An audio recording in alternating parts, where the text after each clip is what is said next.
So, James is looking at the Skype screen and adding Will as we speak. However, there are two skulls on top of the screen staring back at him. And he's brushing the hair from the wig on one of the skulls out the way so that he can see what's going on. One of the most ridiculous situations I've seen in the He's on Skype. All right, let's do this. So we're gonna give Will a call. All right, let's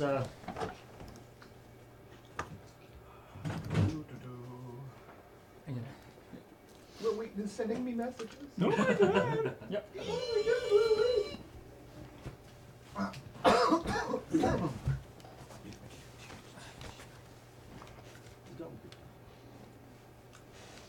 Hey, baby doll. How's it going? Here, you come sit with me. Yeah. That is not a problem. Yeah, that will not be. Do not worry. It's hasn't been an issue yet. We're not going to let it be with you. Everything is fine. Okay. So. Tell me later when I'm older. Yeah, exactly. I'll let you know when you're older. Yeah. But for now, we'll ask him about erotic Star Trek fanfiction, because that you're old enough for. Cool. Hey, Will. Can't hear you. Hold on one second. We should be able to hear you now. Can you hear me now? Yeah. Hey, Will, how's it going? Good morning. Good. How are you? We're very tired, but very good. Happy to have you. I am delighted to be here. I'm sorry that I had to not come in on Tuesday, but it turned out that I had to do voiceover looping for Eureka. Oh, nice. Awesome. All right. Well, that's okay. We understand. You're a busy man. We're glad you could call in today, though. That's awesome. Yeah, I'm glad that it all worked out. And congratulations. I was watching last night as you were nearing $250,000 and then just blew it away. I'm so proud of you guys. Oh, thank you. We appreciate that. Yeah, we look at that number constantly and cannot quite fathom what it means, but... Well, it means that you and gamers are awesome. It's true. Gamers are pretty sweet. So, of course, we have questions from you, from our fans. They wish to know, and we'll start it off. We'll just get right into this. Okay. What is your stance on erotic Star Trek fan fiction? Am I involved in it? If you are, what is your stance? Does that change your stance? Yeah, does that change your stance, I suppose? Yeah, as long as I'm the dude, I'm totally fine. Good answer. That's probably the best answer. That is the best answer. We were looking forward to that. What about if you get turned into an animal of some kind? Yeah. Yeah, I mean, I guess if I could be like a Klingon Targ,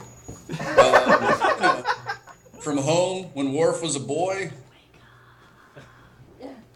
All right. Went straight into really weird territory. I sort of feel like we've backed ourselves into an incredibly uncomfortable corner. I'm glad we started it off right then.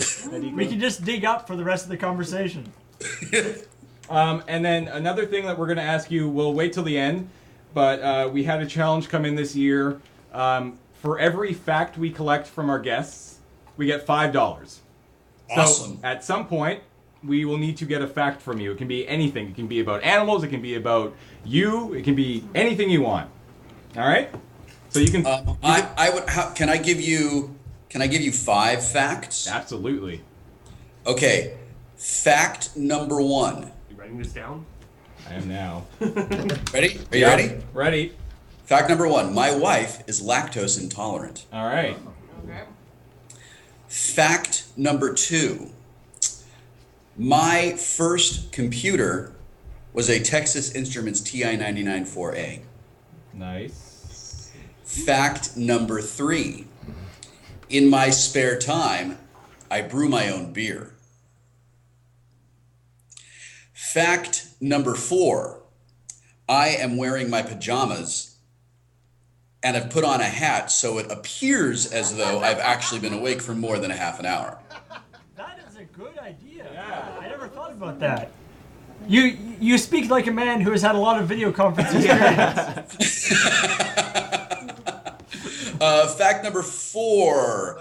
I have 2 projects that will be released in 2012 that are so unbelievably awesome. You will say to yourself and the person next to you, he wasn't lying about that. These are awesome projects. All right. And fact number 5. 6, actually. You've already given us 5. Oh, really? Bonus fact. There's a pumpkin sitting just on the other side of my computer. Wow. All right. How old is this? Oh, well, there it is. Oh, hold on. Oh, we missed Oh, it. we Can you missed show it. us again, Will? Nice. It's pumpkin time. Pumpkin time. All right, well, that was a lot of facts. We appreciate that. I'm happy to provide you with facts. All right, so maybe some serious questions now. Maybe. How did you originally get to be involved with Mike and Jerry for Penny Arcade? I'd been reading Penny Arcade for a very long time. I don't even remember when I started. It's one of those things that's just kind of like part of my life. And Robert asked me if I would keynote the PAX in '07. Did I really say the PAX? Yes, you did. This is how old I've become. I start putting the in front of things. So I keynoted PAX in 2007, and we became very good friends sort of out of that. And then I listened to their first D&D podcast during, for some reason, I was driving back and forth between LA and San Diego a lot when they did that. And I was listening to the podcast, and then I saw them at Comic-Con that year. And I just said, hey, look, if you think maybe I could be part of this, I would love to be. And they both seemed sort of surprised that I wanted to do that, and they brought me on board, and we've been pretty good friends ever since. Awesome. So, like many friendships born out of D&D. Yes. Yes, born out of D&D and gaming. Awesome. Are there any plans to make more episodes of Radio Free Burrito? I'd really like to. I have a new office, and my new office has hardwood floors and an aquarium in it, and it's kind of loud. So I have to like get all of my gear up and move to another room in the house. And that means I have to take my external hard drive that has all of my music and stuff on it. In other words, it's a big pain in the ass. And I've been so busy this last year that I just haven't had time to do it. But I miss doing it as much as people miss listening to it. And it's been so long now that it's sort of like that need I feel as an artist to make something unbelievable that's worth the 1 year wait is kind of paralyzing me into inaction. I'm sure you know what I mean. Yes. Somebody in the chat was actually wondering, was it you in the costume during the entire during the guild this year? No. No. No, I was only in there for the one day when the costume when the head falls off. Spoiler alert. Yes. Do you find it amusing how sometimes you're cast as a jerk? I actually really like that. One of the main reasons we are actors is because we like to be creative, we like to use our imaginations, and we sort of like to pretend. And I work real hard in my real life to be a good, honest, honorable, kind person. And getting to be everything that I despise in a character is actually a great deal of fun. And it's always more fun to be a villain than it is to be a hero. Especially since Bill Prady once pointed out to me that the villain is the hero of his own narrative. So getting to be the villain and just embrace all of this stuff that I just find awful is really a lot of fun. Awesome. So in the last episode you were in of Big Bang Theory, you were actually kind of nice. Yes. Did you have anything to do with that? No. But as I was reading the script, I just kept thinking, oh, the other shoe's going to drop. Yeah. So what's coming next? And I was actually talking to Melissa Rock, who plays Bernadette, and she said, "I don't know if I like this, that you're nice to him now." And she said, "Yeah, I was just sort of waiting to see, like, I thought it was all a setup, and then on the last page, something terrible was going to happen." And when the taping of that episode was over, Bill Prady and Steve Milaro said, "So it looks like you guys are friends now." And Bill said, "Yeah, and if you thought the hell that you were in when he didn't like you was bad, wait until you see the hell that you're in because he thinks you're his best friend." And I said, I was kind of hoping that Evil Will Wheaton is really setting up the long con. And they both looked at each other like, "Oh, we hadn't thought of that." So I have no idea what's going to happen. I'm just, I'm really grateful that I've been able to play that character. And whenever I get to go to the set and work with those guys, it is always a good week for me. Where's another good one here? Somebody is asking is there a date when I expect Memories of the Future Volume 2 by? Even if it's just a really, really general one. Sometime between now and the heat death of the universe is probably a safe bet. There you go. I was really hoping that I was going to get it finished before the end of this year. But then these two big super secret projects came up, and they've taken all of my time. And I haven't been able to work on it as much as I would like to. I'd say I'm probably about 60% done with it.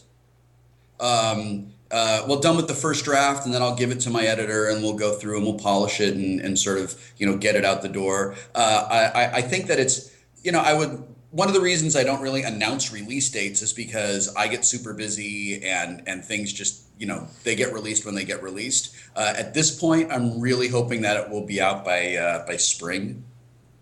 Okay. We were talking about the D&D podcast just a couple minutes ago, and somebody was wondering, is there any plans to do more of those sort of the old way, without the audience, just at Penny Arcade, just you guys sitting around the table? Yeah, I'm not sure. I know that all of us are really into that, however they want to do it.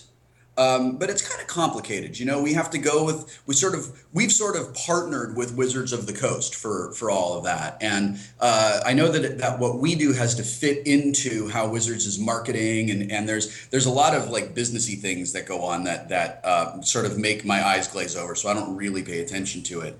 I think that we all get the most bang for our buck when we do it in front of an audience. It gives us an opportunity to really perform and do something really theatrical. I think that this question comes from comes from someone who is mindful that there is a big difference between us being on stage performing to that audience in the theater and us being at a table really like playing the game. I get that those are two very different experiences. I love them both for very different reasons, and I'll just kind of do whatever we can do so that we can keep playing. Okay. Besides Wheaton's Law, do you have any other favorite laws of the internet?